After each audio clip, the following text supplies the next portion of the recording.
Alright, so right now we are going to unbox the 8600K from Intel.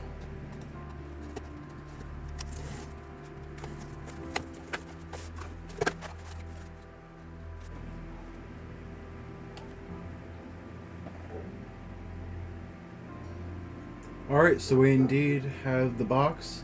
Pretty small box. And if we go ahead and turn around the back, we do indeed have the 8600K. Alright, looking at the box, you can see it's a Core i5 unlocked SKU 8600K on the LGA 1151 socket.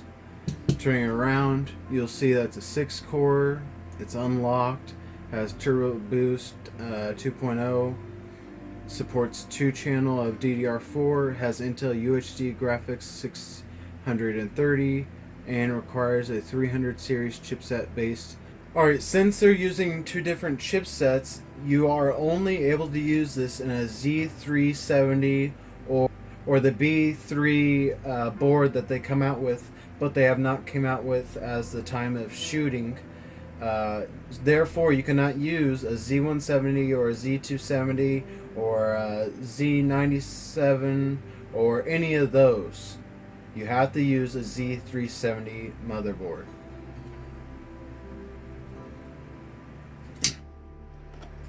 Alright, so we're going to go ahead and open up the box. Grab the magical Intel seal.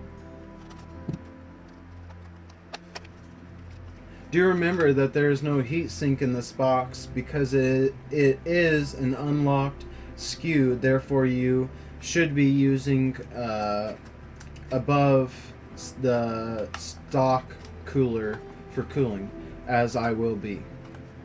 Alright, so for any of you that don't understand, when you get this box processor right here, you simply push these tabs out, all the way out,